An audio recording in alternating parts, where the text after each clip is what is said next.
Selamat berjumpa pada kuliah kali ini.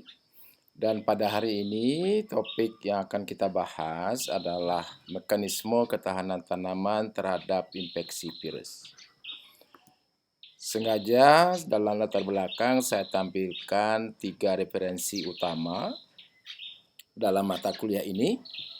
Pertama, Virologi Tumbuhan edisi 2. Ini diterbitkan oleh Geraha Ilmu pada tahun 2020. Kemudian Biologi Molekuler Interaksi Virus dan Tumbuhan. Ini Pustaka Ilmu yang menerbitkan dan terbit pada akhir 2021. Sedangkan referensi ketiga adalah aplikasi bioteknologi dalam pengendalian penyakit virus pada tanaman. Dan mudah-mudahan saudara bisa memperdalam tentang sesuatu yang berhubungan dengan virologi tumbuhan melalui referensi ini dan referensi lain yang tersedia di dunia ilmuwan dan bisa diakses melalui online. Nah, kalau kita mulai bahwa sub pokok bahasan yang akan kita bahas pada hari ini, pertama, ketahanan terimbas. Terimbas ini kata lain dari terinduksi. Dan itu bisa kita bagi secara 2 golongan besar. Yang pertama, SAR, Systemic Acquired Resistance. Ini mirip imunisasi seperti pada manusia dan juga hewan, menggunakan strain lemah dari suatu patogen atau strain A virulen untuk menimbulkan reaksi ketahanan tanaman terhadap virus. Yang kedua kita kenal dengan Induced Systemic Resistance atau ISR. Nah, ini memanfaatkan mikroorganisme yang bermanfaat yang juga kita kenal dengan PGPR, Plant Growth Promoting Rhizosphere. Kemudian yang kita akan juga bahas tentang mekanisme proteksi silang pada ketahanan tanaman terhadap virus. Kemudian juga kita akan bahas ketahanan melalui satelit RNA. Nah, satelit RNA ini adalah sejenis molekuler RNA kecil yang berada pada virus, yang secara genetik tidak ada hubungannya dengan virus, tapi satelit RNA ini seperti parasit molekuler dari virus. Nah, oleh sebab itu kalau kita menggunakan satelit RNA ini lebih cenderung melemahkan strain virus yang dari ganas menjadi lemah. Kemudian ini penemuan baru. Ya, selanjutnya kita akan coba membahas masalah RNA interferon. Ini artinya bagaimana mekanisme tahanan alamiah dari tanaman terhadap virus. Dan ini baru saja ditemukan pada akhir tahun 1998 kurang lebih. Dan ini sudah berkembang tidak saja dalam mengendalikan virus pada tanaman, tetapi juga virus pada hewan dan juga manusia. Nah, sebagai penyegaran ini adalah fenotipe resistensi tanaman terhadap patogen. Patogen termasuk virus, bakteri, dan jamur dan nematoda. Ini kita sudah belajar bahwa pada tanaman yang terinfeksi virus, salah satu yang akan dipengaruhi adalah kloroplas. Kelihatan bahwa tanaman terinfeksi virus jadi klorosis dan tidak berkembang. Dengan terganggunya klorofil, maka pertumbuhannya juga menjadi terhambat. Dan itu kita kenal pada umumnya bahwa tanaman yang terserang virus banyak menampilkan gejala yang kerdil.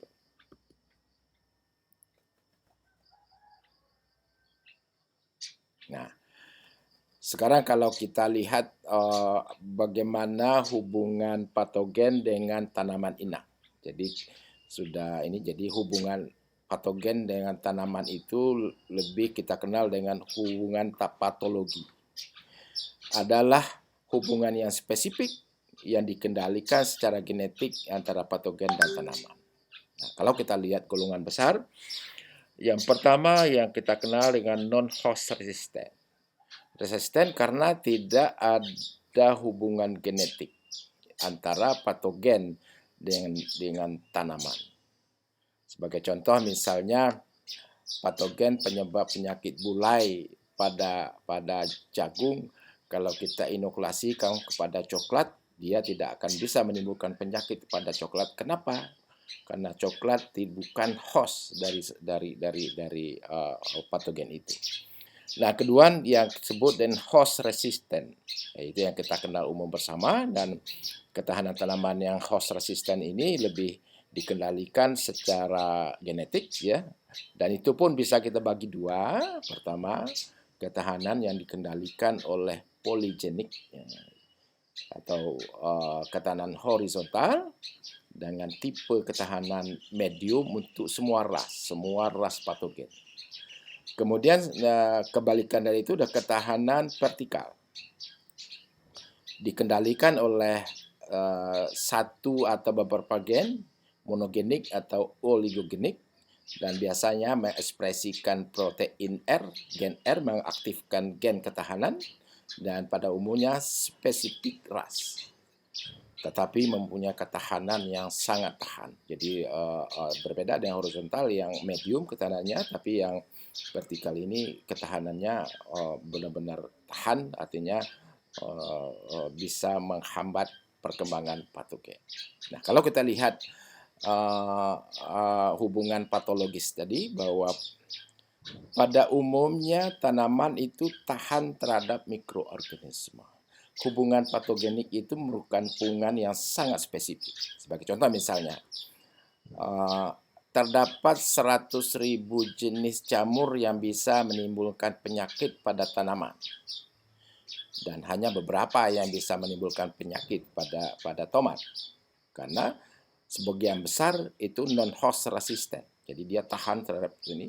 Kemudian lebih dari 1.000 virus yang menyerang tanaman, hanya beberapa yang bisa menyerang tomat. Demikian juga bakteri dan nematoda. Artinya bahwa hubungan patologi itu dikendalikan secara genetik oleh gen yang berada pada patogen dan gen yang terjadi pada tanaman. Nanti kita akan lebih elaborasi lagi apa yang dimaksud dengan gen pada patogen dan gen pada tanaman.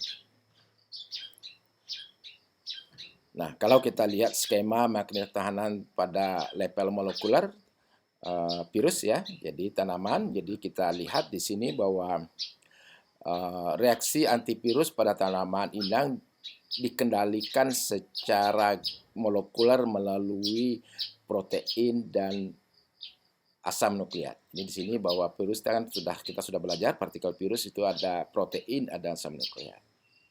Dan dua komponen ini secara genetik akan menginduksi ketahanan terhadap virus pada tanaman. Kalau kita mulai dengan protein, di situ ada protein ini akan bersifat sebagai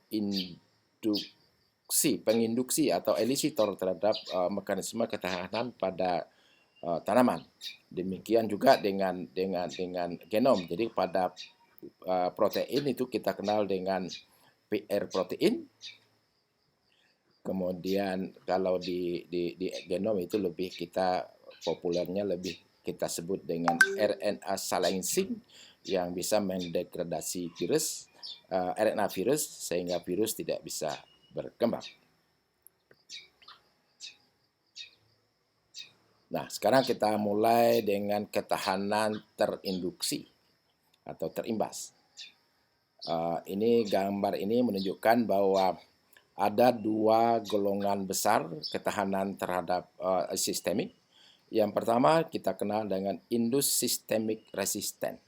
Jadi indus systemic resistant ini adalah indus systemic resistant ini adalah ketahanan sistemik yang diinduksi oleh PGPR. Jadi PGPR itu plant growth promoting rhizosphere. Jadi populasi mikroorganisme di rizosfer ini akan menginduksi tanaman untuk menghasilkan ketahanan.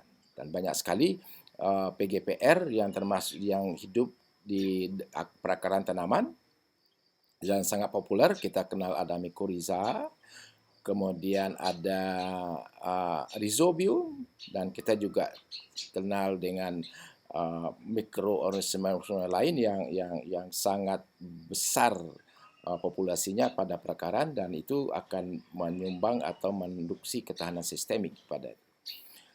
Kemudian ada yang systemic acquired resistance, dan ini suatu jenis ketahanan yang diinduksi oleh patogen, terutama patogen yang avirulen. Jadi avirulen, kemudian dia akan menduksi dan dimediasi oleh asam salisilat.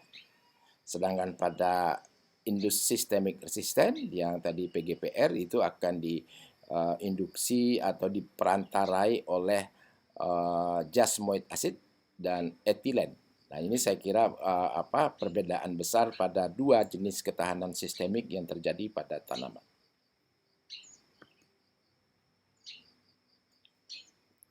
Nah, coba kalau kita lihat lebih lanjut karakter dua jenis ketahanan sistemik ini. Dan ini kita lihat bahwa secara umum sebagai orang proteksi tanaman bahwa SAR, Systemic Acquired Resistance, itu efektif mengendalikan patogen biotrop. Biotropik ini adalah patogen-patogen yang hidupnya secara obligat, ya. Artinya dia tidak bisa berhidup secara saprofit. Kemudian ISR ini atau Indus Systemic Resistant dia lebih efektif terhadap patogen yang nekrotrof, dan bahkan dia bisa menghambat perkembangan serangga. Nah, ini saya kira banyak sekali patogen-patogen nekrotrof, biasanya ini patogen-patogen yang seperti Fusarium, Coledotrichum, dan sebagainya yang hidupnya biasa senjatanya itu adalah toksin, ya. Jadi dia mengeluarkan toksin sehingga jaringan tanaman akan mati. Kemudian SAR itu dimediasi signalnya oleh asam salisilat, sedangkan ISR, Indus Systemic Resistance, bukan. Kemudian reaksi ketahanannya bahwa SAR necrosis reaction presence, jadi artinya hipersensitif, sedangkan pada ISR tidak. Artinya melalui molekul-molekul seperti antibiosis, enzim tidak menimbulkan reaksi hipersensitif. Karena pada patogen nekrotrof, nekrosis itu tidak menjadi masalah karena dia bisa hidup pada sel yang mati. Ini sudah dikatakan bahwa signal molekul yang akan sistemik mengstimulir itu adalah asam salisilat, sedangkan pada ISR ini adalah jasmoid acid dan etilen. Kemudian less elastic, artinya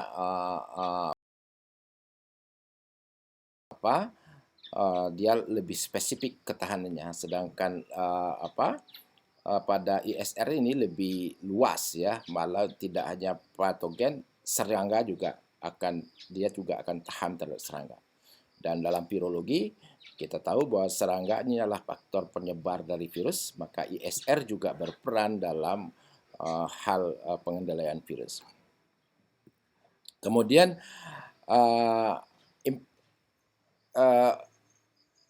continuous irritation, ini masalah ini, jadi tidak perlu continue, artinya tidak perlu patogen avirulen yang kinoklasik selalu berada pada tanaman itu, cukup menginduksi pertama dan tanaman sudah menghasilkan sistem ketahanan. Tetapi sebaliknya ISR itu dia perlu keberadaan mikroorganisme secara kontinu dalam rhizosfer. Kalau mikroorganisme itu sudah hilang di rhizosfer, maka ketahanannya juga akan hilang. Kemudian difasilitasi adalah PR protein, ya, itu ada gen R, nanti kita akan lebih elaborasi lebih lanjut.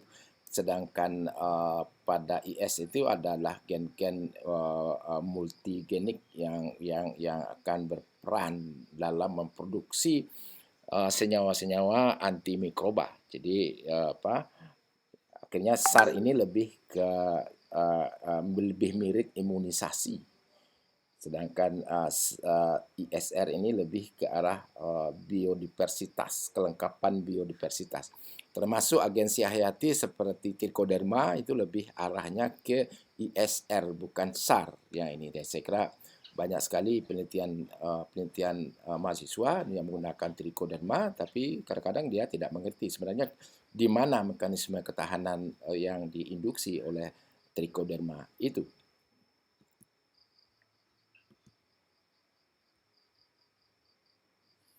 Nah, kalau kita mulai dari karakter gen, ini tadi saya katakan ada gen pada tanaman dan gen pada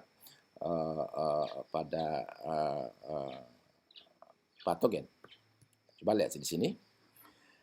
Dalam hubungan genetik antara tanaman dengan patogen, maka patogen mempunyai gen avirulen yang bersifat dominan. Bagaimana karakter gen avirulen? Gen avirulen ini pertama yang ditemukan oleh Floor ya, makanya dalam gen program konsep itu lebih kenal juga dengan hipotesis Floor.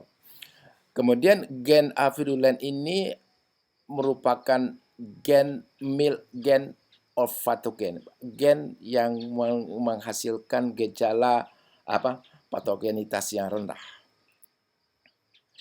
Dan dia gen AVR ini avirulen ini akan berperan dalam merangsang terjadinya respon ketahanan pada tanaman. Kemudian ketahanannya lebih bersifat hipersensitif ya.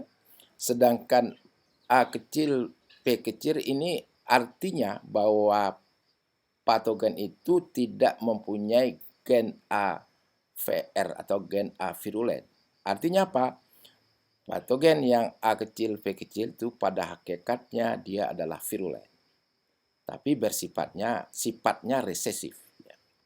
Nah, kemudian kalau kita lihat gen yang pada tanaman itu adalah gen R, jadi sifatnya dominan atau gen yang bertanggung jawab terhadap reaksi ketahanan. Jadi gen ini ada dalam genom tanaman.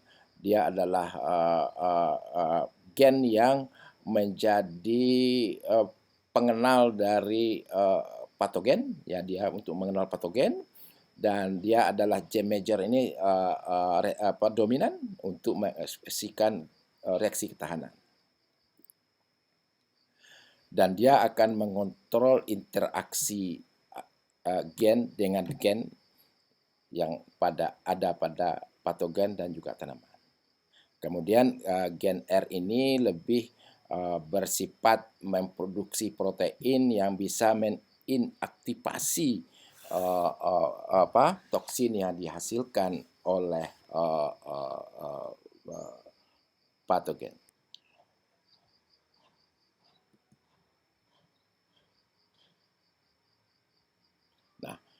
Lebih spesifik lagi mekanisme ketahanan, bagaimana animasi atau simplifikasi hubungan gen untuk gen pada interaksi patogen dengan tanaman.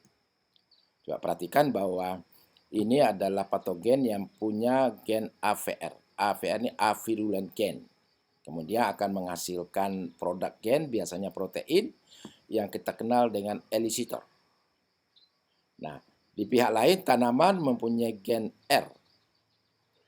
Yang sifat dominan, dia akan menghasilkan produk gen yang namanya protein R. Nah, kalau sama-sama terjadi reaksi kompatibel di sini, maka akan terjadi resistensi tanaman. Pada umumnya itu adalah hipersensitif. Artinya, ketahanan terimbas juga terbentuk pada tanaman akibat terjadinya interaksi antara virus sebagai patogen dan tanaman sebagai inang dari virus itu. Nah, sekarang coba perhatikan lebih lanjut hubungan kompatibilitas antara patogen dan tanaman. Kalau dilihat sini, ini adalah virus. Jadi virus yang mempunyai gen AVR, tanaman yang mempunyai gen R, maka virus akan memproduksi protein AVR. Jadi gen, kita tahu bahwa gen itu kan produknya adalah protein. Gen R pada tanaman, karena interaksinya dengan virus yang avirulen, maka menghasilkan protein PR. Nah, protein PR ini akan dalam sitoplasma tanaman akan terjadi interaksi atau membentuk kompleks yang akan merangsang proses resistensi sehingga tanaman menjadi hipersensitif dan itu adalah resiko ketahanan. Dan inkompatibilitas dan kompatibilitas itu hubungannya adalah kontinu ya, artinya semakin compatible hubungan itu semakin susceptible. Jadi hubungan patogen dengan tanaman itu dilihat kalau dia incompatible berarti terjadi reaksi ketahanan. Kalau dia kompatibel berarti tidak ada reaksi ketahanan pada tanaman sehingga tanaman menjadi susceptible. Dan itu kita kenal, nanti kita akan lebih elaborasi pada hubungan atau konsep gen untuk gen yang dikeluarkan atau dihipotesiskan oleh Floor. Dan ini menjadi penting dipelajari terutama bagi pemulihan tanaman. Bagaimana kita memuliakan tanaman, artinya fokus secara berpikirnya bagaimana kita menginduksi terbentuknya protein PR pada tanaman dengan induksi dari patogen. Nah, coba perhatikan, ini adalah konsep gen per gen yang dikemukakan oleh Floor tadi ya. Nah, ini coba perhatikan bahwa AVR1 dia bersifat dominan dan apabila di tanaman juga mempunyai genotipe R1 maka reaksinya menjadi resisten dan hubungan patogen dengan tanaman itu menjadi incompatible. Jadi yang negatif ini incompatible. Sebaliknya patogen mempunyai gen avirulen. Sedangkan pada tanaman ini R kecil S1 berarti dia tidak punya gen R. Maka reaksinya adalah susceptible.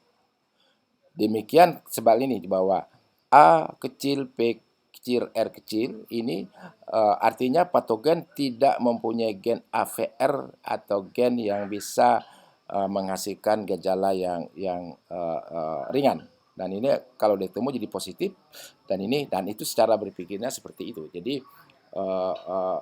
hubungannya sangat spesifik, resisten hanya satu titik saja dari suatu proses hubungan patogen dengan tanaman. Nah, ini adalah basis molekuler konsep gen untuk gen. Ya, jadi artinya antara patogen dengan tanaman itu reaksi molekulernya itu digolongkan menjadi dua. Pertama, incompatible reaction, artinya tanaman akan tahan, sedangkan compatible reaction artinya tanaman itu rentan.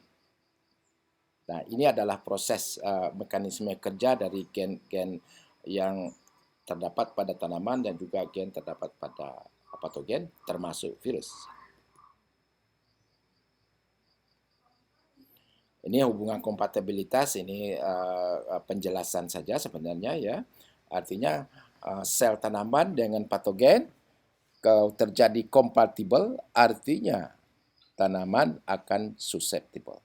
Kemudian terjadi incompatible artinya hubungan tanaman dengan patogen tidak kompatibel. Artinya terjadi reaksi ketahanan dan dalam hal ini lebih direpresentasikan sebagai reaksi hipersensitif. Nah, coba kalau kita lebih lanjut melihat pada gen yang ini, bahwa ini adalah yang dua, artinya kita bisa memahami kalau resisten. Jadi A besar, A1 besar, A2 besar, R1 besar, R2 besar. Kalau dia pada tanaman mempunyai genotip seperti ini dan genotip patogen seperti ini, dia akan menjadi resisten. Nah, coba lihat sebaliknya yang ini. Patogen mempunyai genotip A1 besar, A2 besar.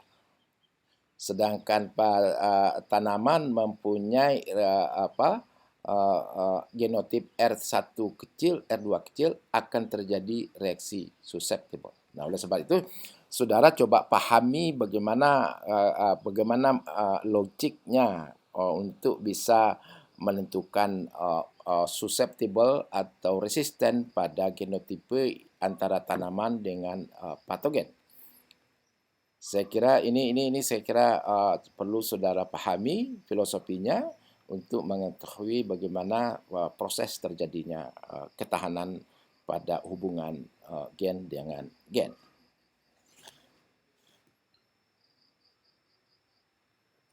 Nah, ini salah satu contoh gen A virulen pada virus dengan R pada tanaman, gen ketahanan tanaman.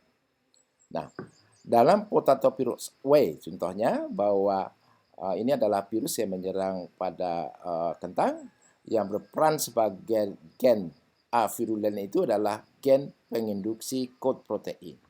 Sedangkan tanaman dia mempunyai gen RX1. Dan kalau tanaman mempunyai dua adat genotipik yang ketemu seperti ini, maka tanaman kentang itu akan tahan terhadap virus.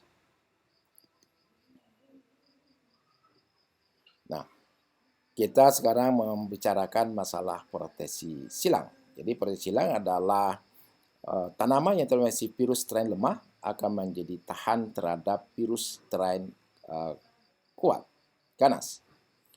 Dan ini adalah deskripsinya bahwa tanaman yang terinfeksi virus strain lemah menjadi tahan terhadap superinfeksi virus kuat. Jadi kalau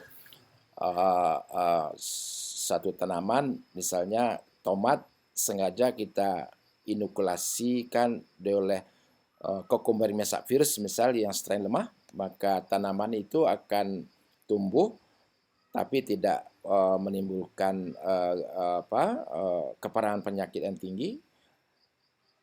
Dan karakter dari spesies silang bahwa tanaman yang sengaja kita infeksi dengan strain lemah itu dia akan tahan terhadap strain kuat. Artinya itu nama proteksi silang. Ya.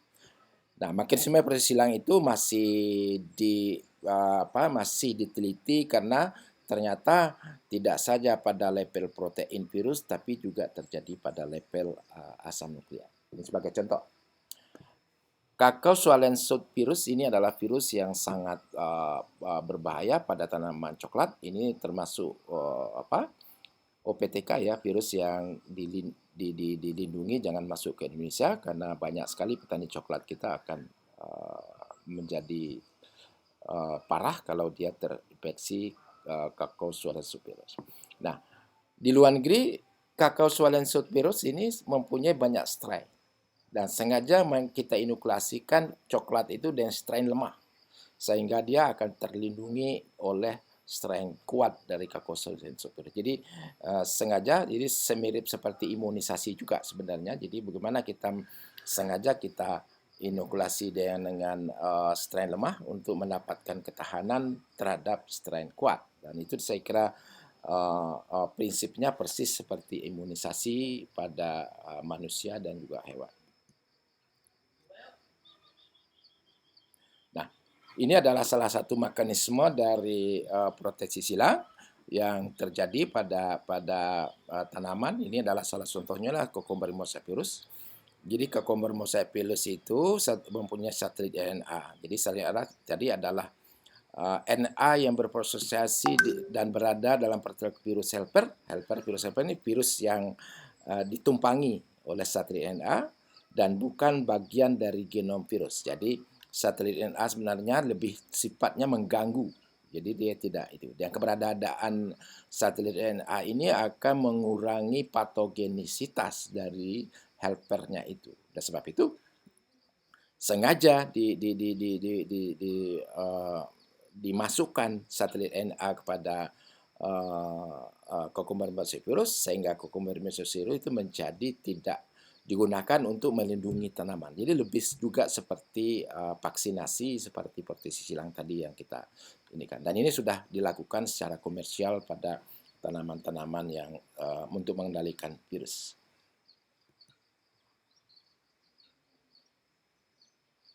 Nah, sekarang kita masuk kepada indus systemic resistant. Tadi kita sudah sampaikan karakternya bahwa ini lebih ini. Jadi dari dimensi virus, walaupun virus biotrof ya, tidak nikotrof, tapi ISR ini bisa menginduksi ketahanan tanaman terhadap serangga. Dan serangga itu adalah faktor dari virus. Jadi artinya kalau tahan serangga juga akan mengurangi epidemi virus pada tanaman. Nah, coba perhatikan fungsi dari PGPR. Ini kan diinduksi oleh PGPR. Dan pertumbuhan di rhizosphere PGPR, kelengkapan itu akan menginduksi dua jalur. Pertama, PGPR berfungsi sebagai biofertilizer, sebagai pupuk. Karena tadi kita sebutkan ada rhizobium, dia akan menjadi N fiksasi N. Kemudian mikoriza, dia akan sebagai penyedia P, solubilization. Jadi tadinya P-nya terikat akan bisa tersedia untuk tanaman. Kemudian ada yang mekanisme siderophore production. Jadi bakteri-bakteri tersebut dia akan menghasilkan merubah zat besi jadi menjadi fero ya yang tersedia untuk tanaman dan akan menyuburkan tanaman.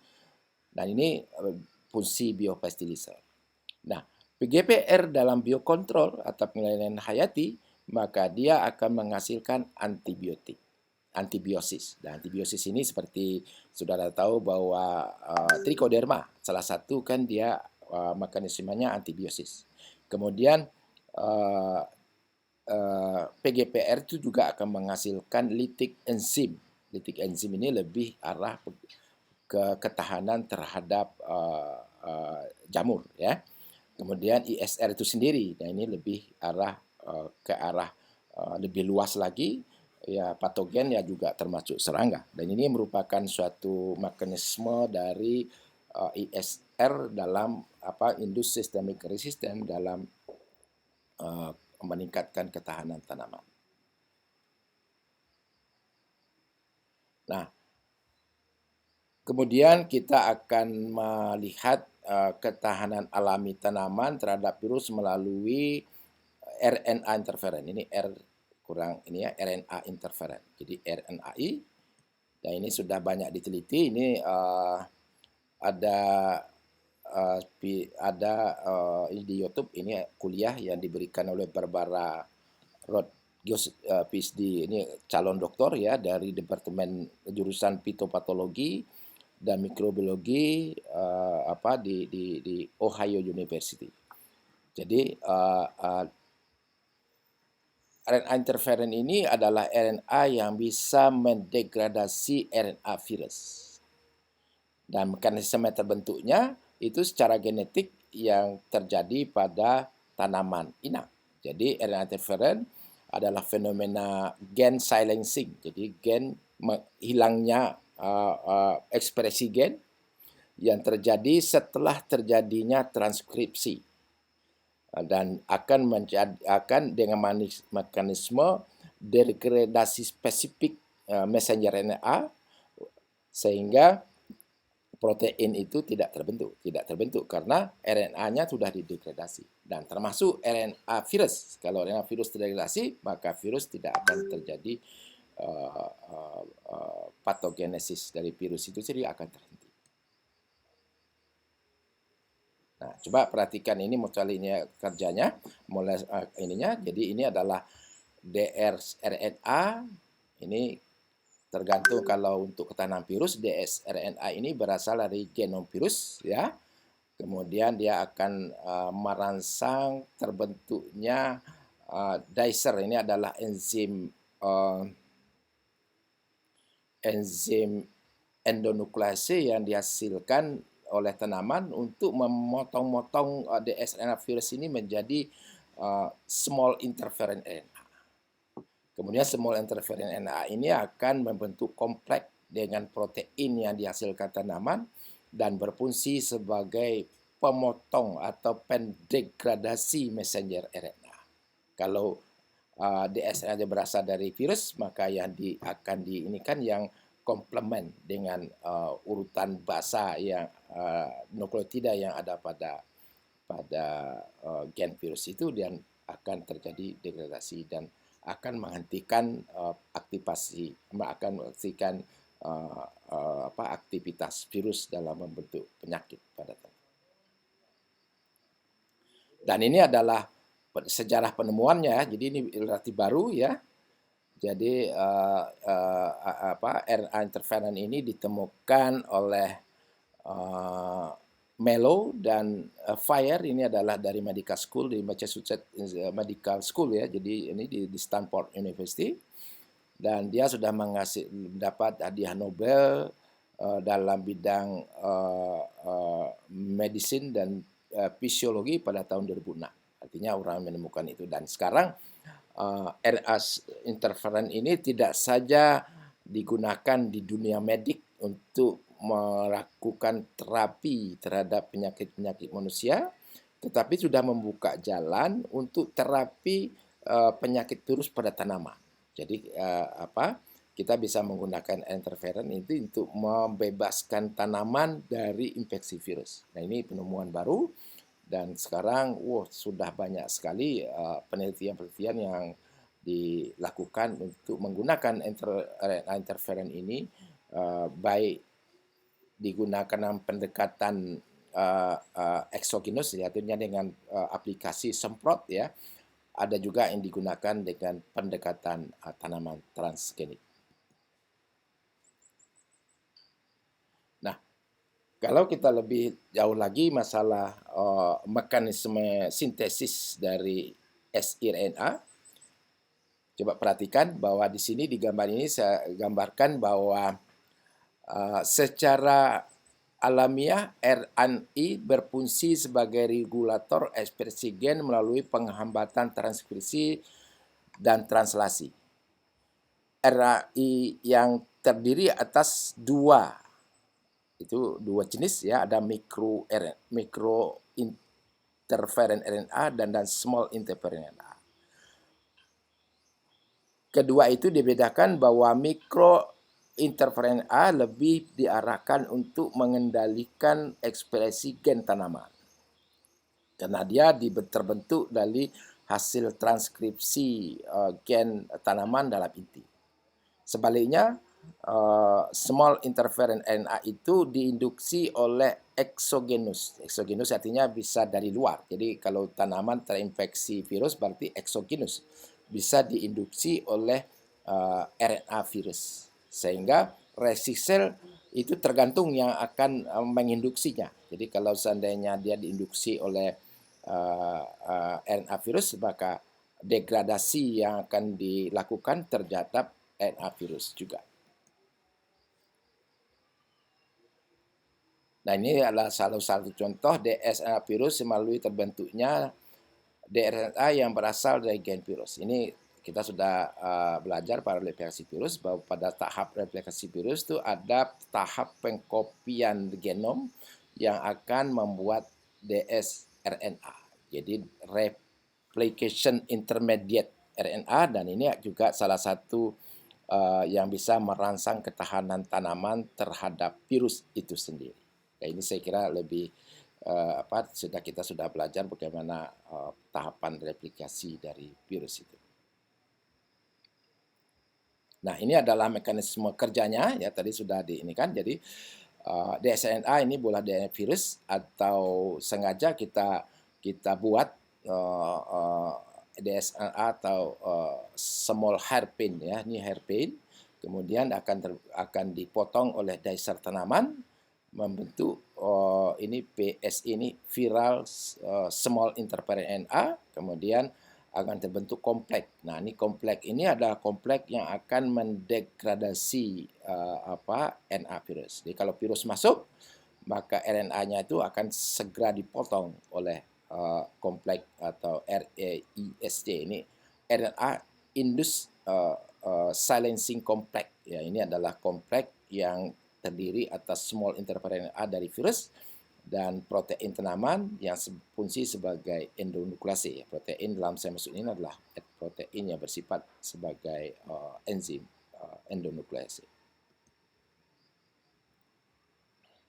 Nah, ini kalau mekanisme generalnya ya. Jadi kalau tanaman diinfeksi virus pada tanaman, jadi maka tanaman itu akan membuat enzim yang namanya RNA dependent RNA polymerase sebagai enzim yang mereplifikasi genom RNA virus. Jadi kan tadi terbentuknya dsRNA itu kan pada tahap replikasi virus dalam sel tanaman dan membentuk RNA intermediate atau terbentuk terjadi hairpin pada virus sendiri.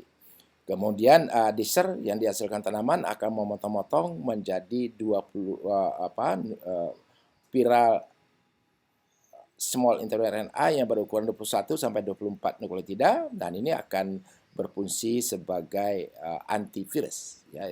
Kemudian siRNA dalam sitoplasma berfungsi sebagai elisitor perangsang penginduksi terbentuknya kompleks yang RISC. Kemudian pembentukan RISC yang menggabung dengan protein ago akan memotong atau tas tunggal RNA yang ada dalam sitoplasma.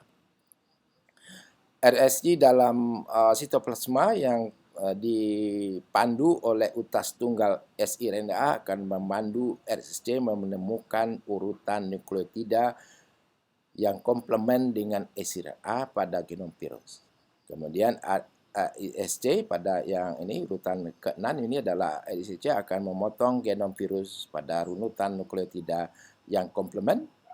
Dan satu lagi yang perlu ini bahwa siRNA ini bisa tersebar secara sistemik pada seluruh tanaman. Jadi walaupun jadi seluruh tanaman akan tahan terhadap virus pada tanaman yang menghasilkan resi ketahanan melalui RNA interferon. Nah, itu saya kira kuliah kali ini, dan kuliah akan datang kita akan bahas lebih dalam bagaimana merekayasa tanaman menjadi tahan terhadap virus.